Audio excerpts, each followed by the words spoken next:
CMI, emisión central. Maduro reconoce que está hablando con Estados Unidos sobre crisis de Venezuela. Gobierno colombiano denuncia que ELN y disidencia de FARC protegen a Maduro.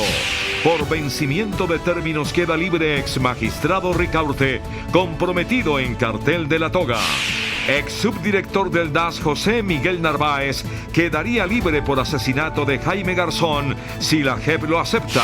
Fiscalía culpa sobre asesinato de líderes. Agarrón en el Congreso entre senadores Uribe y Cepeda.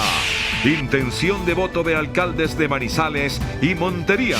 Drama de colombianos desalojados en Francia. Los saberes ancestrales de las comunidades indígenas de Colombia se unen a los diseñadores más importantes del país en un proyecto llamado Raíces. Les tengo en minutos este proceso creativo cuando nos conectemos desde la zona T en Bogotá. No me fallen, tenemos una cita. Buenas noches. Nuestros secretos de hoy. 1. El absentismo reina en el Consejo de Bogotá. 2. La pelea entre dos magistrados que terminó con una condena. 3. No hay nada más molesto que lleguen a nuestro celular mensajes con promociones o productos. ¿Saben lo que pasó?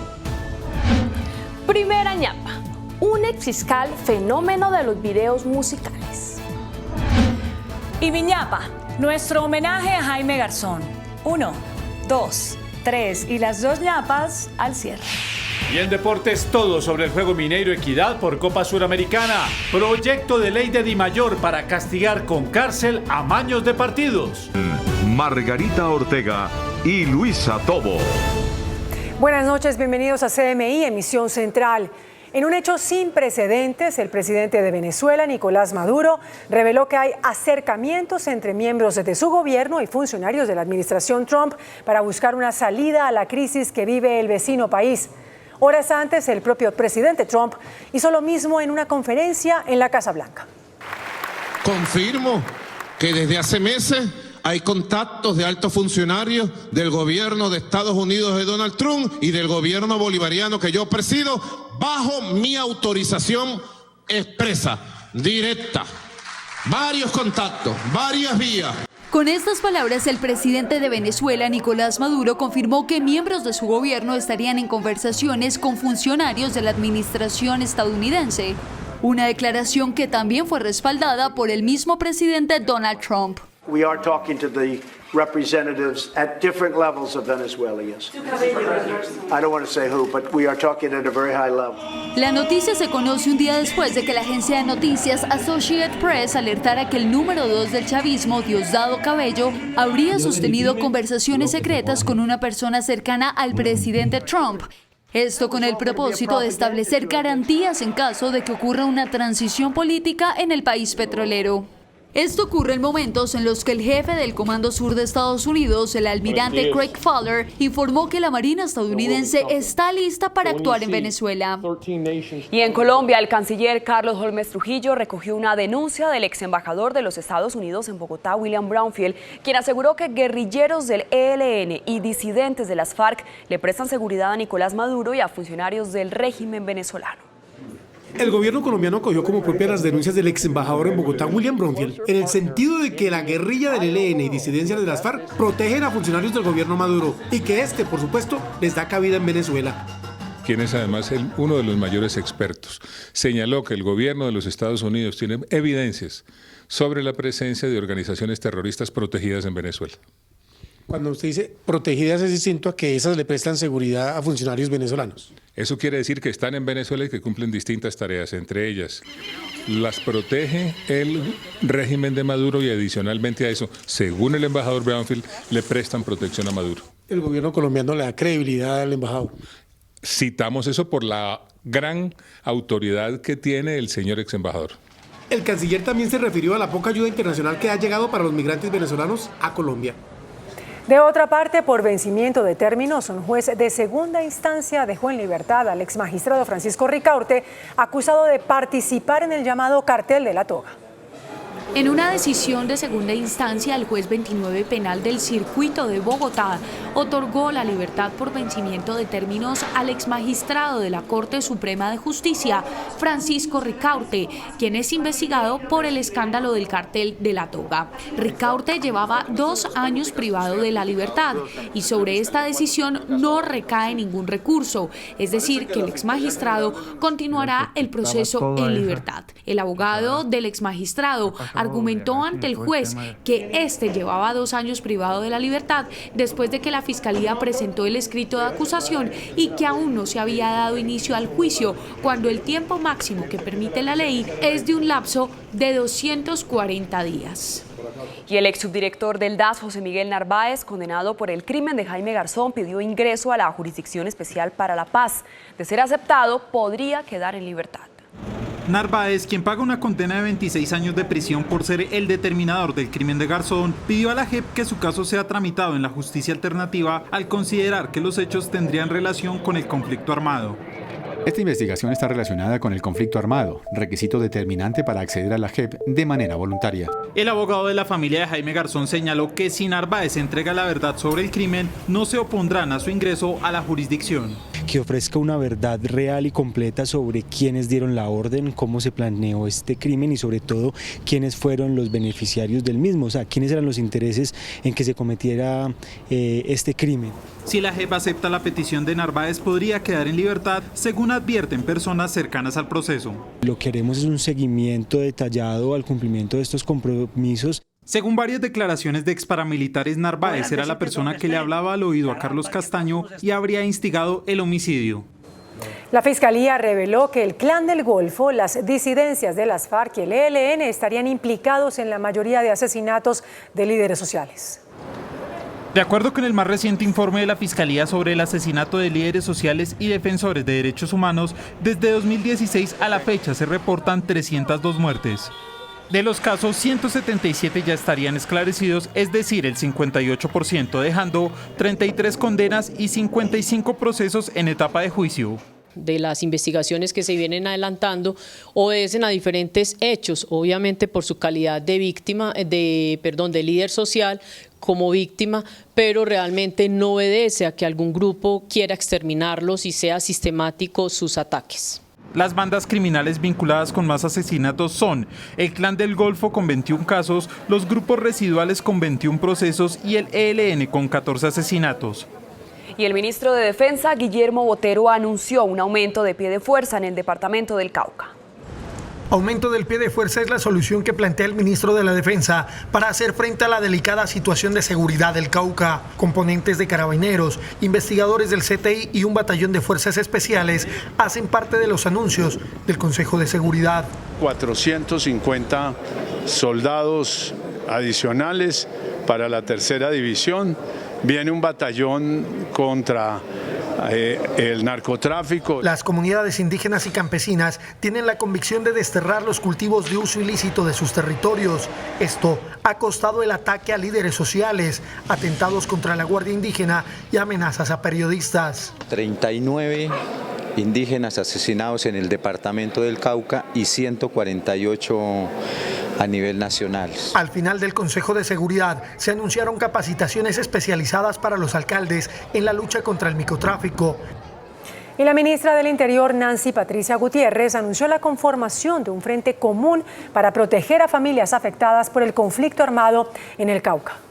Durante un debate de la Comisión Tercera de la Cámara de Representantes, la ministra del Interior, Nancy Patricia Gutiérrez, anunció medidas para la protección de más de 200.000 familias en el departamento del Cauca afectadas por el conflicto armado en esa zona del país. Se trabajará con las comunidades indígenas y otros afectados que permitirán el acceso de la fuerza pública. Nosotros como Ministerio del Interior le hemos pedido a las autoridades indígenas que trabajen de la mano con el Estado, con la fuerza pública, porque aquí hay que hacer un frente común contra los bandidos. De acuerdo con la funcionaria, se trabaja en conjunto con el Ministerio de Defensa para fortalecer el pie de fuerza. Cumpliendo una de las obligaciones pactadas en el acuerdo de paz, el partido Fuerza Alternativa Revolucionaria del Común entregó información sobre 276 personas desaparecidas durante el conflicto armado. Hoy las FARC entregaron a la unidad de búsqueda el primer listado de personas desaparecidas en medio del conflicto armado. Sin embargo, de estas solo un pequeño porcentaje se sabe dónde se encuentra exactamente. Pero no es que vamos a encontrar los desaparecidos a partir de esta información, porque la información aporta, pero tenemos que ponerla en un proceso. Representantes de las FARC aseguran que continúan trabajando, incluso con anteriores columnas en varias partes del país, para poder seguir identificando a los desaparecidos. Estamos recogiendo ya los contextos, estamos trabajando en el terreno. La unidad de víctimas señaló que existe la posibilidad que algunos de los que son reportados como desaparecidos puedan estar con vida. En Valledupar, las autoridades investigan el asesinato del médico Alberto Aroca, quien fue atacado a bala por 2 sicarios. Con una recompensa de 50 millones de pesos, las autoridades en el departamento del Cesar buscan dar con los responsables del asesinato del vicepresidente del Valledupar Fútbol Club, el pediatra Alberto Tico Aroca, ultimado a tiros en la mañana de hoy. 25 cada entidad territorial para poder también que nos presten y nos faciliten la información quienes cometieron este hecho. Estamos verificando todas las cámaras de seguridad que están sobre el sector, así como recolectando testimonios de personas que pudieron haber evidenciado ese hecho. Además de la recompensa, se tomaron otras medidas, como la asignación de un fiscal especial para investigar este hecho y su relación con otros atentados ocurridos en la región. Por cuenta de la indagatoria que rendirá ante la Corte Suprema el expresidente Álvaro Uribe, el exmandatario se enfrentó esta noche en la plenaria del Senado con el senador Iván Cepeda. Senadores del Centro Democrático acusaron al senador Iván Cepeda y a la Corte Suprema de Justicia de orquestar un montaje contra el expresidente Uribe. ¿Por qué José Luis Barceló y Iván Cepeda hicieron ofrecimientos al Tuzo Sierra para presentar testimonios contra el expresidente y senador Álvaro Uribe Vélez? En su réplica, el senador Cepeda se dirigió directamente al expresidente Uribe. Así que, senador Uribe, con el mayor gusto ante la justicia, pero no utilice los micrófonos del Congreso para intentar hacer una defensa que además es supremamente débil. Le recomiendo que se prepare con argumentos judiciales y no simplemente con esta clase de intervenciones carentes de total legitimidad y profundidad frente al torrente de pruebas que usted sabe bien lo esperan en la Corte Suprema. Tras la réplica del senador Cepeda por las acusaciones del Centro Democrático, vino la contrarréplica del expresidente y senador Álvaro Uribe. Sin mencionarlo, como es su estilo, dijo que el senador del Polo Democrático es un guerrillero. Combatí a la FARC como presidente de la República dentro de la ley y la Constitución. Extradité 1.200 narcotraficantes, desmonté el paramilitarismo. Hoy prefiero discutir con quienes fueron guerrilleros reales que no con los guerrilleros simulados. Gracias, señor presidente. El proceso judicial del expresidente Uribe se libra también en los tinglados políticos. En medio de un acalorado debate, se aplazó la discusión del proyecto que propone la cadena perpetua para violadores y agresores de niños. Pese a que el presidente Duque respalda la iniciativa, los parlamentarios del partido de gobierno se enfrentaron en medio del inicio del debate. La votación para aplazar hasta después de elecciones la discusión de cadena perpetua la inició el propio Centro Democrático con la representante Margarita Restrepo, lo que generó una fuerte reacción de sus colegas de bancada. Y de hecho aquí vemos como algunos sacaron discursos ventejulieros que me ofenden profundamente. Aplazar el proyecto hoy no es perder unas semanas de reflexión, es perder todo un semestre. Nosotros como partido, mayoritariamente estoy seguro que vamos a respaldar este proyecto. Si este proyecto de cadena perpetua es una de las prioridades legislativas del gobierno nacional, pues el gobierno debe acompañar el trámite del mismo. Las organizaciones defensoras de los niños también reaccionaron. Que no dejemos politizar nuevamente esta iniciativa, porque por eso es que hoy está pasando lo que está pasando en la Comisión Primera de Cámara. Aquí Iván Duque tiene que darse la pela con el Congreso de la República y sacar este acto legislativo para permitir la cadena perpetua y judicializar a este tipo de personas que violan a los niños en nuestro país. El próximo lunes volverán a votar si aplazan el proyecto para el próximo año. Serias denuncias sobre corrupción en la contratación pública fueron hechas hoy en el debate de control político en la Comisión Cuarta del Senado.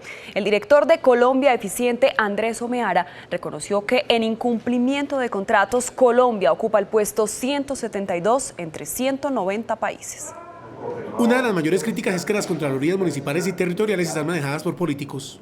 Pues qué transparencia va a haber en el ejercicio de la Contraloría si el control es yo contra yo. Eso es como colocar a un ratón a cuidar un queso.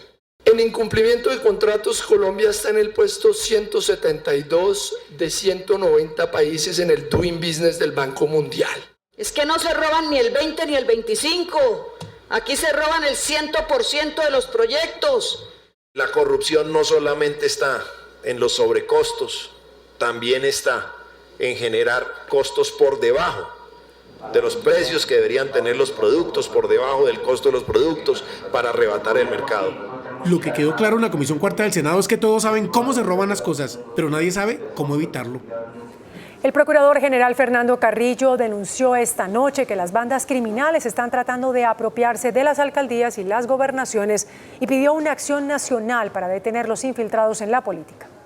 Con motivo del homenaje que le rindió hoy el Gobierno Nacional a Luis Carlos Galán, el Procurador General Fernando Carrillo aseguró que 30 años después del sacrificio del dirigente liberal, el narcotráfico sigue penetrando en la política y eso se está notando en estas elecciones.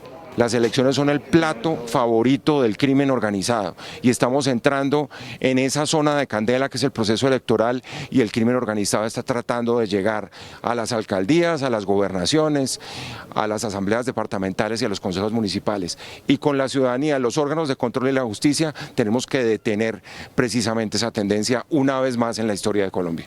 El Procurador General anunció que en las próximas horas hará otras graves denuncias sobre transhumancia electoral, otra de las formas de cometer fraude en las elecciones. CMI revela la gran encuesta del Centro Nacional de Consultoría sobre la intención de voto para la alcaldía de Manizales. Estos son los resultados. Si las elecciones para elegir alcalde de Manizales fueran el próximo domingo, ¿por cuál de los siguientes candidatos votaría usted? Jorge Hernán Mesa Botero, del Partido Liberal, apoyado por el Centro Democrático, El Mira, ASI, Cambio Radical y el Movimiento Continúan las Oportunidades, 34%. Carlos Mario Marín Correa, del Partido Verde, 24%. Todos los demás candidatos registran menos del 15%. Esta es la ficha técnica. CMI y el Centro Nacional de Consultoría también consultaron la intención de voto para la alcaldía de Montería. Estos son los resultados. Si las elecciones para elegir alcalde de Montería fueran el próximo domingo, ¿por cuál de los siguientes candidatos votaría usted? Salín Gisais Martínez, del Movimiento Lealtad por Montería, apoyado por el Grupo Significativo de Ciudadanos, 54%. Carlos Alberto Ordosgoitia Sanín, del Partido Conservador, 27%. Todos los demás candidatos registran menos del 4%. Esta es la ficha técnica.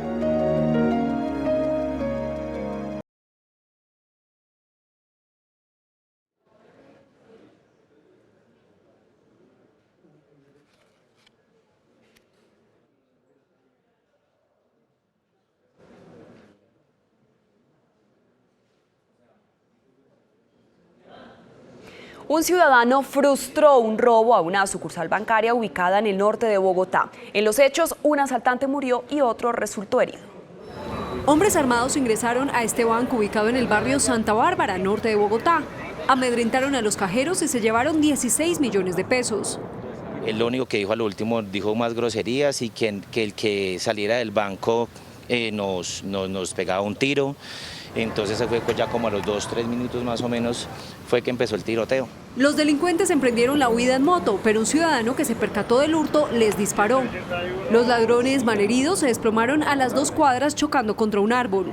En el momento de la salida de los delincuentes, una persona reacciona y en ese momento tenemos un herido y una persona fallecida que hacía parte de lo que nos estaban hurtando el banco. Con este ya son 4 los hurtos a bancos en el último mes. El director de Seguridad Ciudadana de la Policía, general William Salamanca, reveló que más de un centenar de menores han sido detenidos por las autoridades en medio de las operaciones de lucha contra el delito. En operativos simultáneos de la Policía Nacional, 158 niños y adolescentes fueron aprehendidos, 84 por hurto, 69 por tráfico de estupefacientes, 4 por haber cometido homicidios y 1 por extorsión.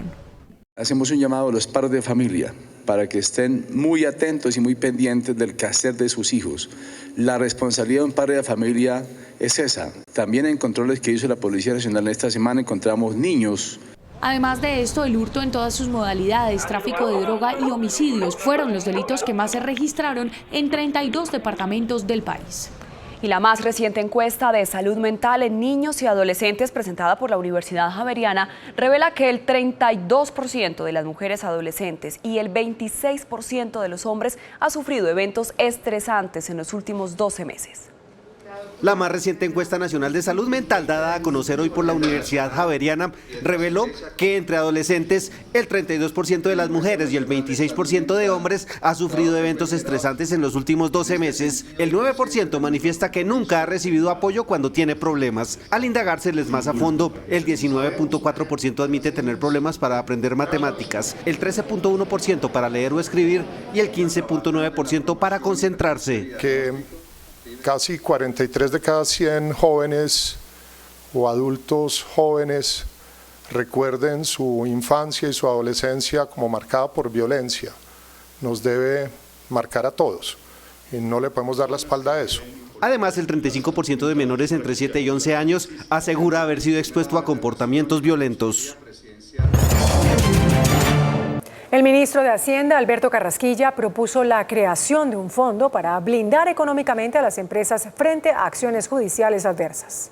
Para consolidar la formalización empresarial es necesario reducir o eliminar impuestos como el de registro. El impuesto de registro al final del día afecta a todas las empresas colombianas y afecta la formalización de las empresas. También se propuso crear un fondo que se active cuando se tomen decisiones que afecten a las empresas. Hay un problema de un riesgo no asegurable derivado de toda la jurisprudencia y todas las emisiones de decisiones jurisprudenciales con efectos sobre los balances y con efectos sobre los PIGs. Esos riesgos impuestos por el Estado son difícilmente asegurables y difícilmente asumibles por los participantes del mercado. Durante el encuentro se advirtió que en muchos casos se exige bastante información relevante y que estas medidas alejan a las empresas de la bolsa.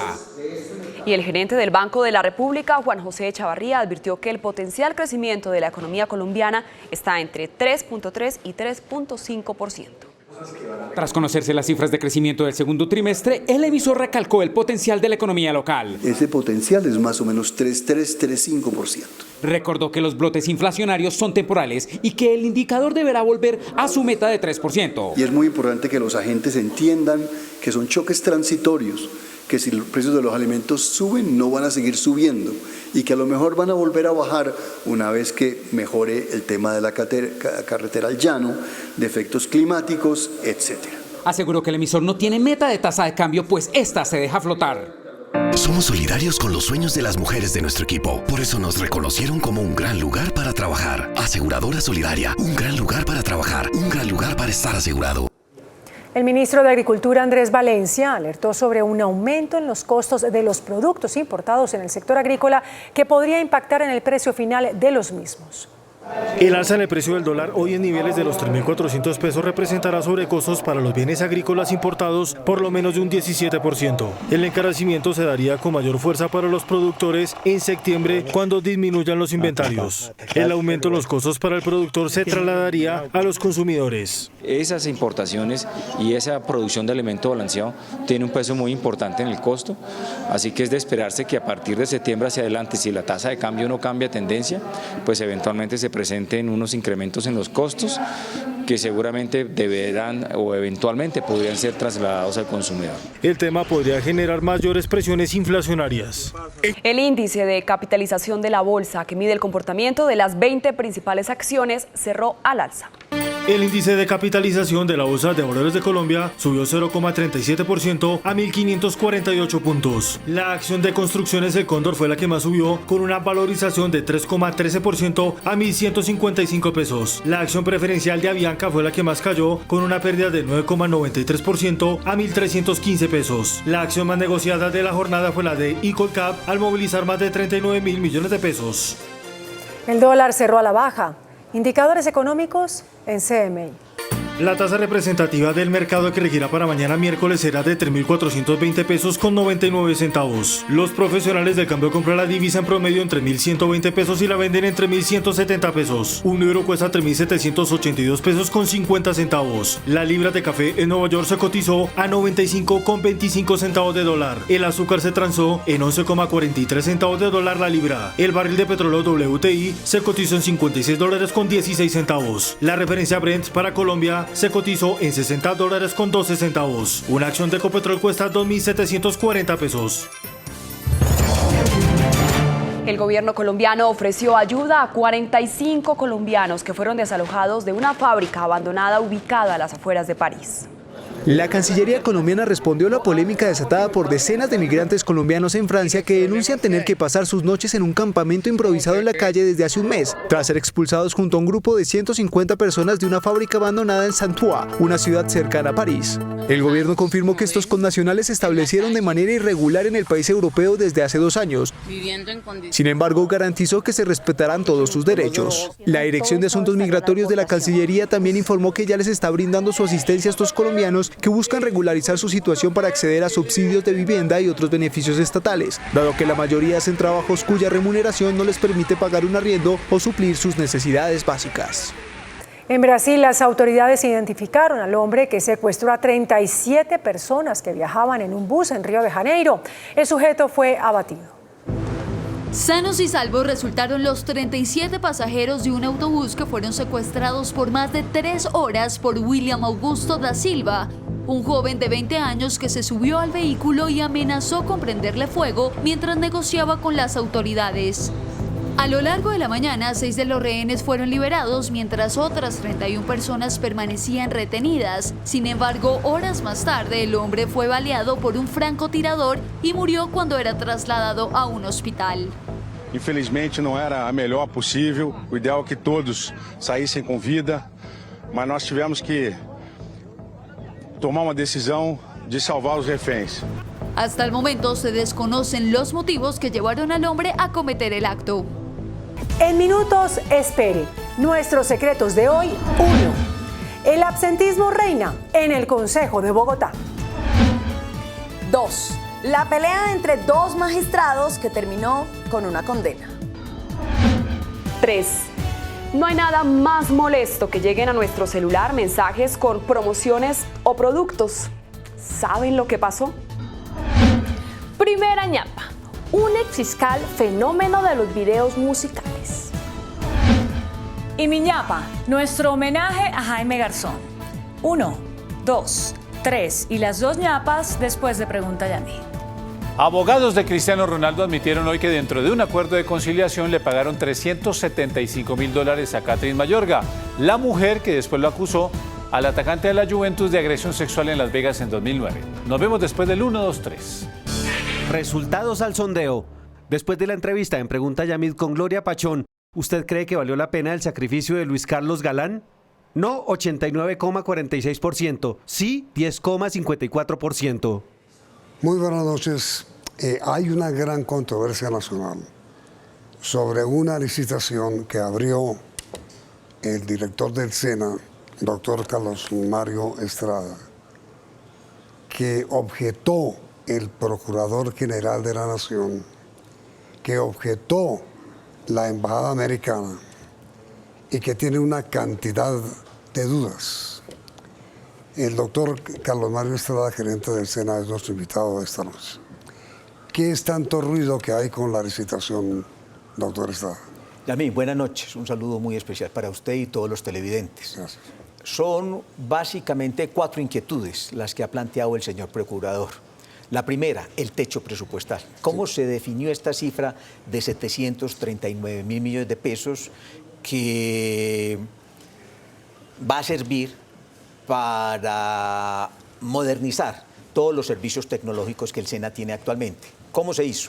La Universidad Nacional, que es la entidad que nos está ayudando a estructurar el proyecto desde el punto de vista técnico, desde el punto de vista financiero y desde el punto de vista legal, hizo un sondeo entre los integradores interesados en participar en esta licitación. ¿Qué son integradores? Un integrador es una firma. Un integrador, por ejemplo, el integrador actual del SENA es Telefónica y la firma Indra, donde se agrupan 8 servicios y esas 2 firmas multinacionales españolas nos prestan ese servicio actualmente al SENA. Sale la nacional y dice, hombre, necesitamos estos servicios tecnológicos. A, B, de conectividad, de mesas de servicio, de computación en la nube, todo el tema de switches, routers, los fierros, que es el lenguaje con que se habla en el tema tecnológico en el país. Y le pregunta a los integradores, señores, con base en estas solicitudes, ¿ustedes cuánto consideran que podría valer esto? Pásenos una cotización. Queremos sondear cuánto aproximadamente valdría estos requerimientos tecnológicos por parte del SENA. Hubo un rango de precios. Hubo firmas que presentaron desde 540 mil millones de pesos y hubo integradores que presentaron cifras hasta de 1.1 billones de pesos.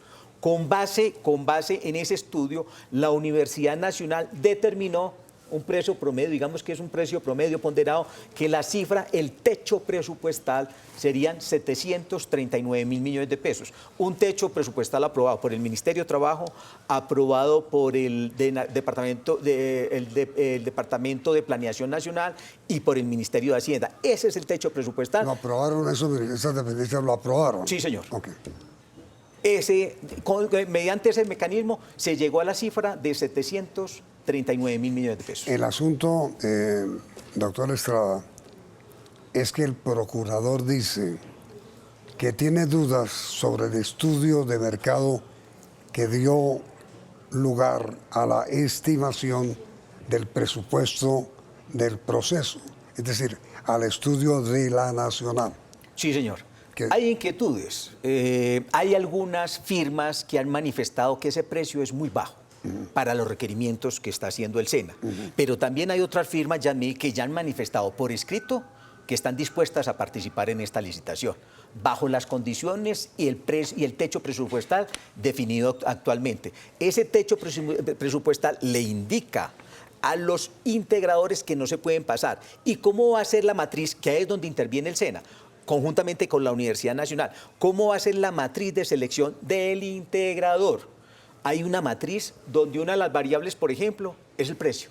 Entonces, los integradores saben que tienen un techo presupuestal de 739 mil millones de pesos, pero que dentro de la matriz de selección del integrador, una de las variables más importantes es el costo económico. Entonces, ellas van a empezar a hacer los integradores van a empezar a hacer las negociaciones con las firmas de tecnología para encontrar los mejores precios que les permitan presentarse por debajo de ese precio para poder estar opcionados como el integrador del SENA. ¿La compañía china Huawei es integrador?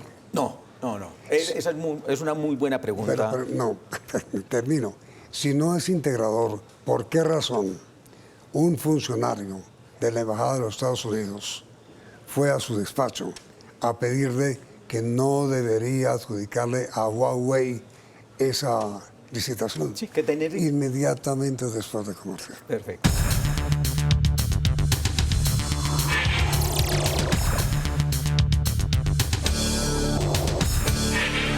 ¿Cómo es la historia de la solicitud de la Embajada Americana? Yami, yo tuve una conversación con algunos funcionarios de la Embajada norteamericana. ¿Ellos lo buscaron? Sí, ellos fueron a mi oficina y me plantearon ciertas reservas frente a la participación de Huawei en este proceso licitatorio. Yo fui muy claro con ellos al explicarle que el SENA no tenía nada con Huawei, que el SENA no iba a establecer negociaciones directas con Huawei, que era el integrador quien iba a negociar. Perdón, Huawei no es integrador. No, señor. Huawei. ¿Y entonces por qué la Embajada Americana consideró que sí y que estaba aspirando? La Embajada Americana. La Embajada Americana fue a decirme que no veían con buenos ojos la participación de Huawei en este proceso. Pero si no estaba participando, ¿por qué la Embajada Americana pide que no los consideren? Esa es una pregunta, Yamil, que debería contestar. ¿Pero usted no les explicó? Yo les expliqué que el SENA no negociaba con Huawei, que quien iba a negociar con Huawei era el integrador, que nosotros no teníamos ninguna relación con ninguna firma de tecnología, que nosotros íbamos a seleccionar el integrador, quien es la firma encargada de establecer esas negociaciones directamente con las firmas tecnológicas. Pero mire, doctor Estrada, ¿Qué es lo que debe hacer el integrador? El integrador es el front del negocio. Te explico, Yamid, claramente. ¿Por qué decidimos tener integrador y por qué esa es la usanza en el sector privado y ya está haciendo carrera en el sector público? Porque anteriormente has escuchado una frase muy común: se cayó el servicio. ¿Cómo así? Se cayó el servicio. ¿Y qué pasó? Hombre, que es un problema de software. Uno iba donde las firmas de software. Hombre, dicen que el problema lo generaste, pilas, que se está cayendo el servicio. Te voy a aplicar las cláusulas de los acuerdos de niveles de servicio. Es decir, esto tiene un costo y ese costo lo tiene que asumir usted. La firma de software decía, no, el problema no es mío. El problema es de conectividad. Uno iba donde la firma de conectividad. Señores, falló el servicio, es que llevamos un día sin servicio. Usted tiene que asumir el costo de este percance que le está generando tantas pérdidas a la organización. No, el problema no es mío.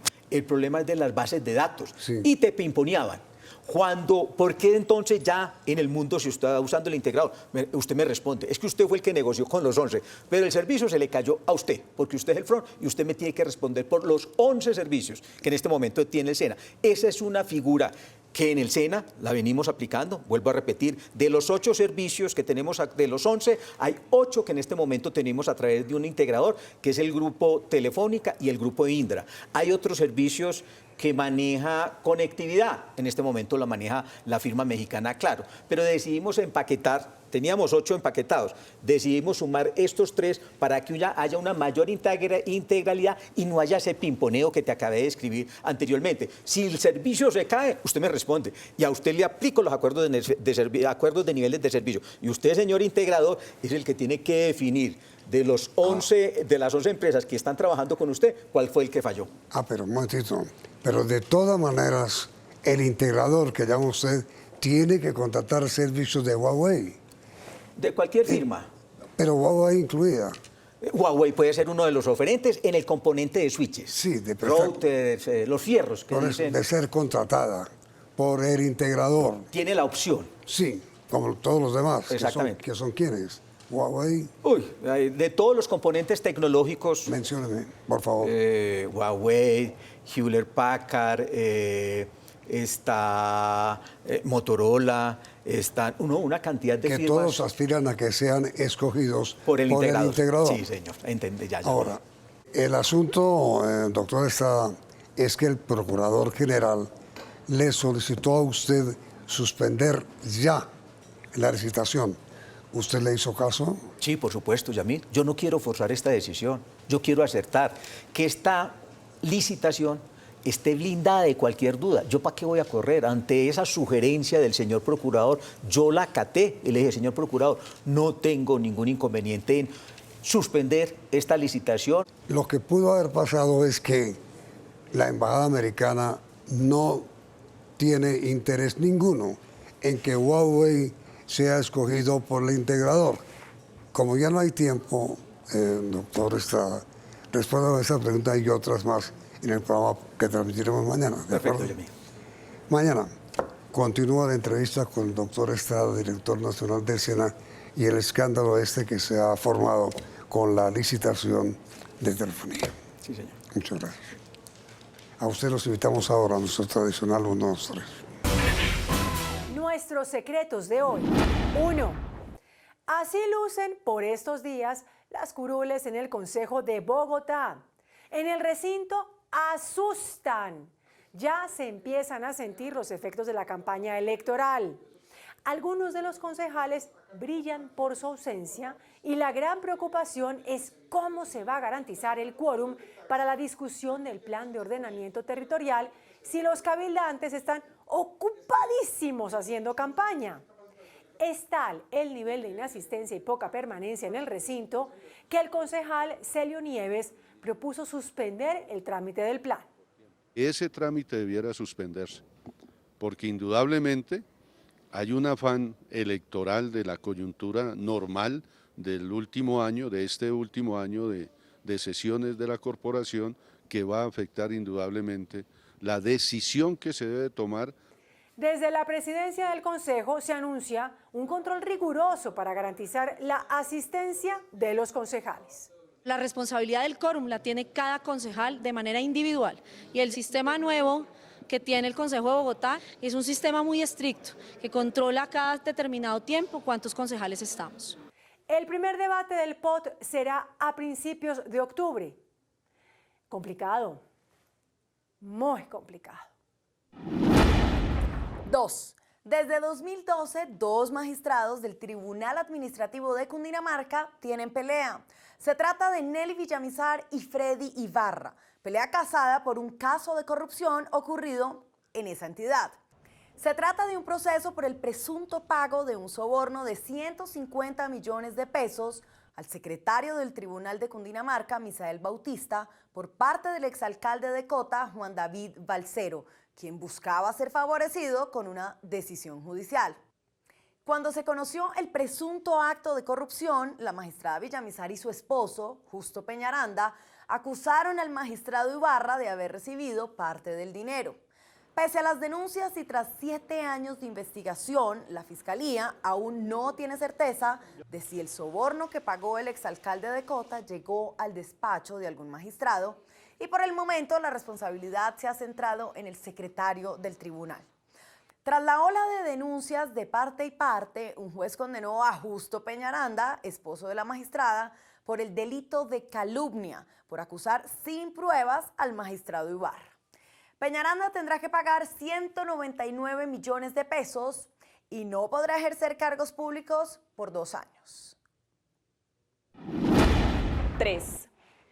Nada molesta más que nos lleguen mensajes al celular ofreciendo promociones. Pues esto le acaba de pasar al superintendente de Industria y Comercio, Andrés Barreto, a quien le llegaron al celular no 1, sino 3 mensajes ofreciéndole un producto para adelgazar. Por medio de su cuenta de Twitter, el Superindustria exteriorizó su incomodidad con la compañía de telefonía celular que le envió los mensajes. En su Twitter escribió: señores Movistar Colombia, he bloqueado más de 3 números que me envían estos mensajes. ¿Por qué tienen mis datos? ¿Ustedes se los proporcionaron? Y es que en el mensaje ofrecía una bebida para adelgazar hasta 8 kilos al mes con espirulina sabor a vainilla.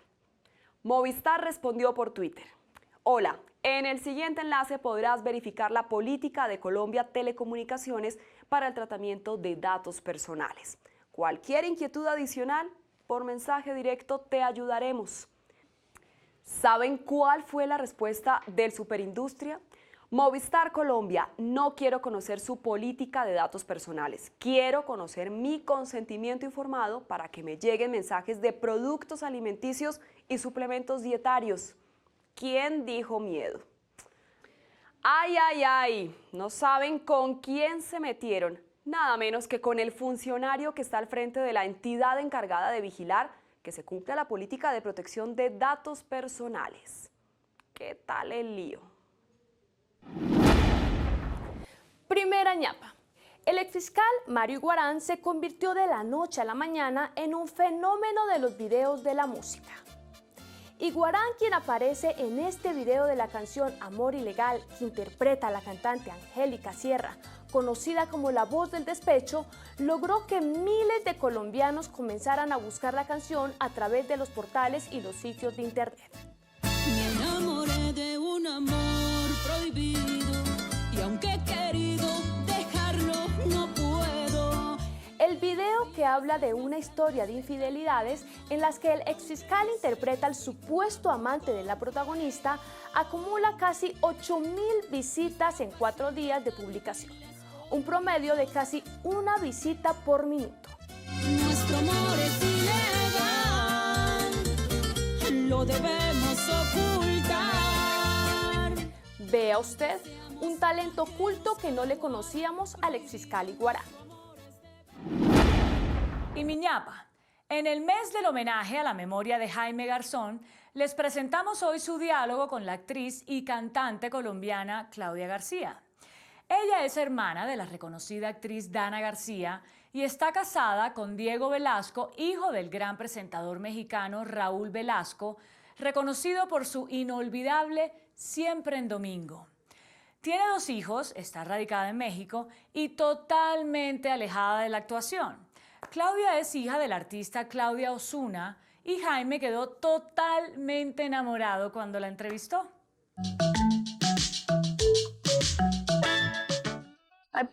Le puedo pedir un favor que no me queden demasiado brillantes porque odio los zapatos brillantes. Brillantes. No, ¿se los opaco un poco? Un poquito, sí, por favor. Está como berriondo. Parece un espejo. Bueno, qué caray. Usted es la primera persona que viene a que la lustren y que no le queden brillantes. Usted mejor irse a cantar y yo a lustrar. Sí, bueno, perdón. ¿Y usted qué éxitos tiene en su compaís? Presiento que hoy el sol se pondrá lejos de aquí, fuera de mi ventana.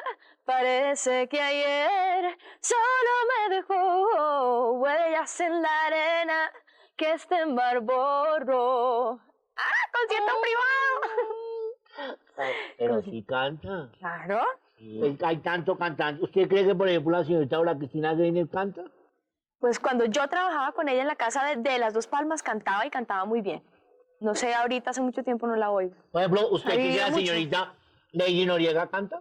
Tiene su estilo. Es que yo pienso que ya ahorita cantar no es necesariamente tener una grandiosa voz, sino es tener un corazón grandísimo y un sentimiento pues inmenso, ¿no? Eso es pasa. Dígame. Es un buen cantante. Fíjense. Entonces usted no haya ninguna diferencia entre la señorita Shakira y la señorita Margarita Rosa. ¿Ah? Cada una tiene su las dos estilo. tienen un corazón muy grande. No. ¿Marcelo César canta? Sí, canta muy bien. Lo que pasa es que yo pienso que la producción del disco pasado no fue la mejor, o de los discos pasados. Marcelo César se llama Edgar Gómez, ¿no? Edgar Gómez. Edgar Gómez. Que no los quiero brillantes. Ay, qué pena. Es que solo con el cepillito. Ya acabé.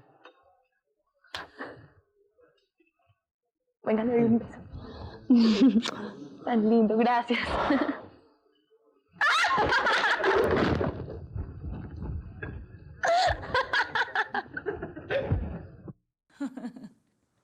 Jaime Garzón, inolvidable, irreemplazable.